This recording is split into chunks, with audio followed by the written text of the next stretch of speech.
June 27, it's the first time po na magkakaroon tayo ng grand procession and we call it La Flotilla. Bakit po La Flotilla? Ang La Flotilla means a ship or a fleet of small vessels. So, small vessels meaning bangka.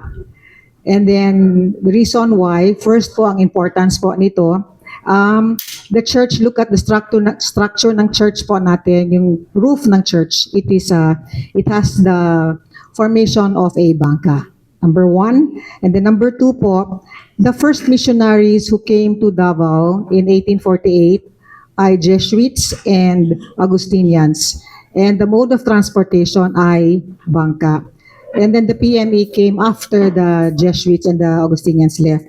Pangatlo, the only mode of transportation at that time ay bangka. Wala pa hong bukana or opening at that time kasi we were all surrounded by dagat po. So, why is it a grand procession? We are celebrating the 178th Fiesta of San Pedro. Grand because it is the first time, and grand because meron hong liturgical component sa ating procession. Meaning to say, yung mga ibang altar boys, makikita nyo mamaya when we go through the procession details. There are 9 vicariates. Ano hong ibig sabihin ng vicariates? We have 43 parishes sa Diocese ng Davao. And then they are clustered into vicariates. We have 9 vicariates. And in this La Flotilla event, so first po is the procession, La Flotilla, followed by the Mass. It is the highlight of the celebration, which is the Mass which will be held at the Eagle stage po, no? So, fronting the San Pedro Street. So, going back, there are 9 vicariates plus 1 religious organization po. And then the floats ay magpa-participate po ang Divine Mercy, St. Francis of Assisi, St. James of Bunawan, Virgen de la Rosa, Immaculate Conception Mintal, Our Lady of Fatima, Santa Ana Shrine, Most Sacred Heart of Kalinan, Santo Rosario, Our Lady of Assumption, and San Pedro Cathedral. So, nganong panaw sa ulog? This is a devotional practice. Panaw sa ulog, meaning it is a journey of the Catholic faith through a grand procession, which is the first time nating gagawin. So, culminated by a Mass after the procession. And that we would like also to thank the city government and the city tourism's office. And we just met with the security cluster last Monday. Maraming salamat po. All units are on board and to ensure the safety of this grand event. Maraming salamat po. For the procession details, I may turn you over para sa ruta po kay Sir Edwin Mayornita po. Sir Edwin, please. Okay, reminders, ihumhum na inyo ang mga ano diya ha, kay rinig kayo dito. Sige. This is only the first part of our briefing today. Sir Edwin? So for the route of the grand procession, the group will converge or meet, no, the long stretch of Rojas Avenue from Ateneo de Davao University side up to Paternos. So yung mga representative coming from the 9 vicariates, doon sila tapok. So it will be the parade, the grand procession will start at 2 o'clock in the afternoon. Then ang maguna sa maong grand procession is ang Divine Mercy. So we're expecting, since this is the first grand procession, we're expecting every vicariate to have their yung karosa or float. So then after sa Rojas, dito man magtapok, diri mo counter flota sa San Pedro, CM Recto Street. So CM Recto Street, then turn sa Rizal, then after Rizal, turn sa Inigo or Anda, then San Pedro Street. Tapos dirita mag-end sa stage sa Rizal, kay diha pagahimuon ang Santos nga Misa. Okay, thank you, sir. What about the city tourism officer? Any additional information? And anything about Duaw Davao na rin, sir? Okay, mabuhay madayaw. Good morning sa tanan. So, karon no, nasabutan naman gyud nato ang fiesta no ni sa San Pedro. So karon naino na ni Attorney Lizada ang murag ang background, ang rational unsa ang La Flotilla de San Pedro o kanang ginatawag nga panaw sa ulog. After that, nakabalo ta sa ato ang mga participants no sa ato ang La Flotilla, ang ruta. So nag-start ang La Flotilla, no, I think 2 p.m. So dito sa Rojas, after that musunod ang Santos nga misa. And of course, sa ato ang calendar activity sa Duaw Davao, 7 p.m. mag-start ang Sayaw sa Ulog.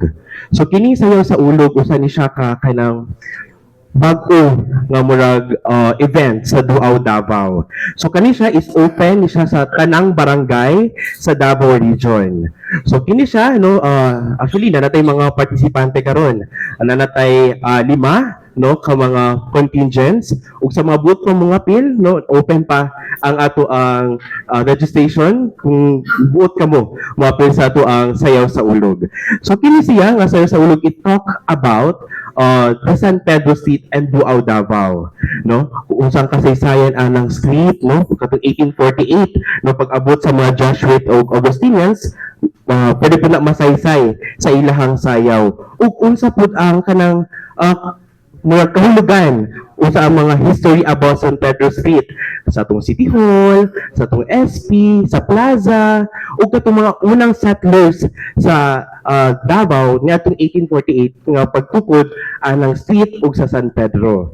So dira again, open ni siya sa tanang barangay all across Davao Region. Ang presentation mag-discuss sa San Pedro ug sa Duaw Davao. Kini pud siya is kanang ang sayang mo maka-get siguro tagamay nga mo siya indak-indak, mini indak-indak no nga pahinungod ato ang kato atong theme no sayaw gyud ni siya no it is a contest sa tanang barangay across the Davao Region. So for our prizes sa ato ang Sayaw sa Ulog, we have the first place makadawat og 50,000 pesos. Second place, 25,000 pesos. Third place, 15,000 pesos. Ug natay 7 ka consolation prize ng 5,000 pesos. Again, alas 7 magsugod ang Sayaw sa Ulog ug ginaimbitahan namo ang tanang Davaoenos no nga nakadungog sa ato ang platform karon nga ug bisita ta ug makigduaw ug makigsadya sa Duaw Davao 2026. Oo, di ba? Parang nag-ano si sir. Parang nag-host at parang sumali ng pageant. Di ba, sir? Adinalay gamay nga correction sa route di ay. Since during our security meeting last Monday, ang gisulti nga pwede lang ma-adjust but sa amo ding letter request, ang route na is mo counter flow siya sa CM Recto. Then instead of turning right dito sa Ligas Rizal, diri sa Bonifacio ang nasuwat sa letter.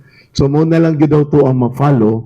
Same lang gyapon, counterflow sa CM Recto, then Bonifacio, then Inigo or Anda, then San Pedro. Okay, ilan ba yung in-expect natin na participants, attorney? Considering na ito po ay first natin, so we are doing our best na target po sana namin ay 5,000. So among ginaawhag ang Catholic faithful, but this is open to all po, no? Na who would like to participate and watch the grand procession. So we have 9 vicariates and then plus the public po, no? So we're targeting around 5,000 expected po. Okay, bakit change natin yung activity ng, because sabi nyo nga grand feast no, ng San Pedro Church, bakit naiba nga yung taon? This is the first time for the Diocese of Davao to have something really religious, both religious and cultural. Kung naay uban sa ilang probinsya, nganong wala ta diri pod sa Davao. So ang uban mga kauban nato diri pumupunta pa sa ibang probinsya to mga deboto ng ibang but we already have San Pedro here and we owe it to the Catholic faith dito that this time around ang atong simbahan mabuhat og kanang the proper tribute to atong San Pedro for the 178th and moving forward hopefully with the support of all the vicariates and ang public po, ang Catholic faithful natin, we will have this as a yearly and it's a first for the LGU as well. Kung tanaw na to culturally and religious sa nga practice, tanaw na to sa laing lugar. Moingon tag Cebu, kusog man kay ilang sinulog dito nga practice. No, nya sa Manila napuning Nazareno, nya mo puning gilantaw nato diri sa Davao sa diocese sa San Pedro nga basi pwede po nato siya nga usa ka devotional practice sa mga sa religious sa Catholic faith diri sa Davao. Okay.